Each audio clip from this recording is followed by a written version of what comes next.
ग्रामीण महिला विद्यापीठ के यूट्यूब चैनल GMV एकलव्य पर आप सभी का स्वागत है।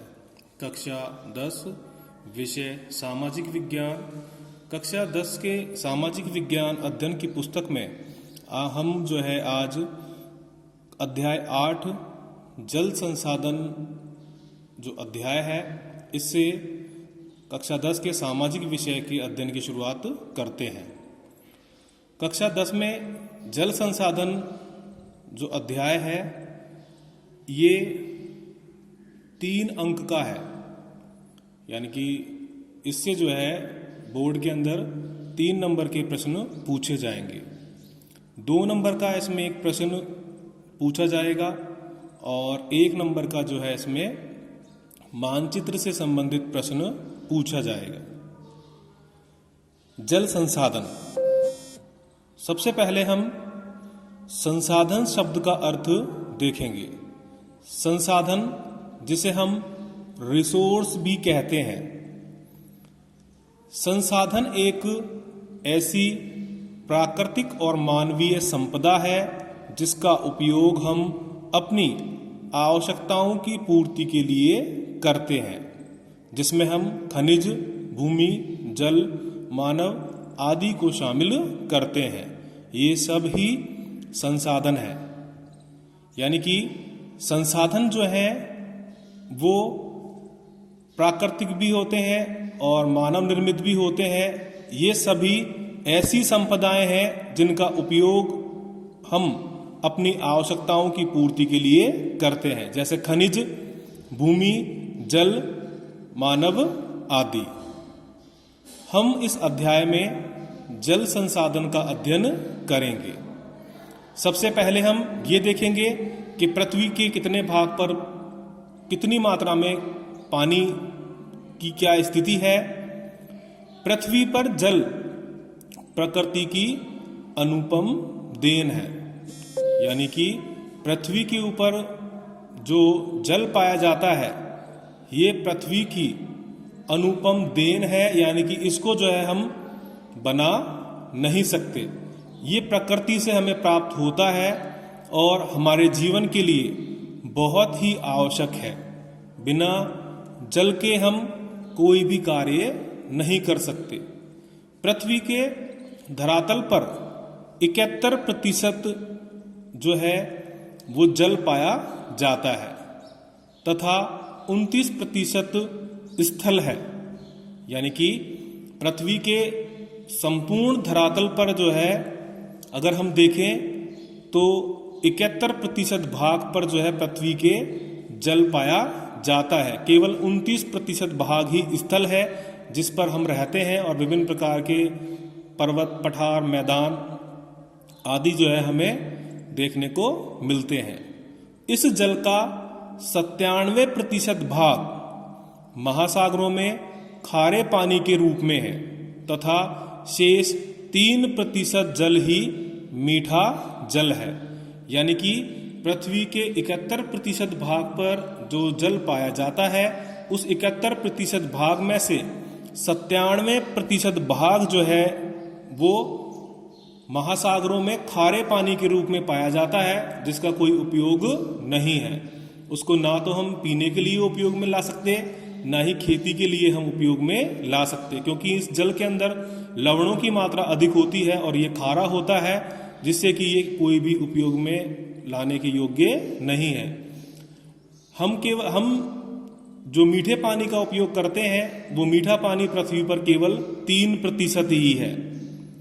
अगर इस 3% जल को हम 100 इकाइयों के रूप में लें, यानी कि इस 3% जल को अगर हम 100% के अंदर बदलें तो इसमें से भी केवल 69% भाग जल का वो हिम के रूप में या हिम टोपियों के रूप में या हिम नदों के रूप में पाया जाता है। यानी कि 3% जल को अगर हम 100 इकाइयों में बांटें तो इन 100 इकाइयों में से 69% भाग जो जल का है वो बर्फ के रूप में जमा हुआ है और वो बर्फ हमें कहाँ कहाँ पाई जाती देखने को मिलती है वो बर्फ हमें पहाड़ों की टोपियों पर यानी पहाड़ों की ऊंची चोटियों पर देखने को मिलती है और हिमनदों के रूप में, बर्फ की नदियों के रूप में, तथा 30% भाग भूमिगत जल के रूप में पाया जाता है।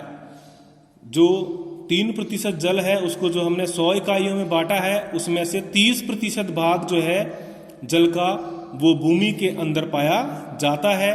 शेष 1% जल का उपयोग ही मानव पेयजल, कृषि एवं सिंचाई तथा अन्य आर्थिक क्रियाओं के लिए करता है। यानी कि शेष जल का केवल 1% भाग ही मानव उपयोग करता है पीने के लिए, कृषि के लिए, अंदर जो है सिंचाई के लिए, और विभिन्न प्रकार की आर्थिक क्रियाओं, उद्योग धंधों में और विभिन्न प्रकार के कार्यों में हम जल का उपयोग करते हैं। इन तथ्यों के अध्ययन के बाद में हमारे सामने सीधी सी ही एक तस्वीर बनती है कि पृथ्वी पर जो जल पाया जाता है, हम सभी को पता है इसकी मात्रा सीमित है और हमें इस जल का उपयोग जो है विवेकपूर्ण ढंग से सही तरीके से करना चाहिए, जिससे कि ये आने वाली पीढ़ियों के लिए भी बचा रह सके। इसके बाद में आगे बढ़ते हुए हम सबसे पहले अध्ययन करेंगे जल प्रबंधन का। जल प्रबंधन किसे कहते हैं? हम सभी देखते हैं कि बरसात के दिनों में या वर्षा ऋतु में जो बरसात का जल है वो नदियों के माध्यम से बहकर समुद्र के खारे पानी के जल में मिल जाता है, और जब वो समुद्र के खारे पानी में मिल जाता है तो उसका कोई उपयोग नहीं है। तो जल प्रबंधन क्या है? बरसात के जल को पृथ्वी के ऊपर रोककर उसका विभिन्न कार्यों में उपयोग करना ही जल प्रबंधन कहलाता है। इसको हम इस तरह से लिख सकते हैं कि वर्षा जल का अधिकांश भाग नदियों के माध्यम से बहकर समुद्रों में चला जाता है, अतः वह बेकार हो जाता है। इस पानी का सदुपयोग करना ही जल प्रबंधन कहलाता है।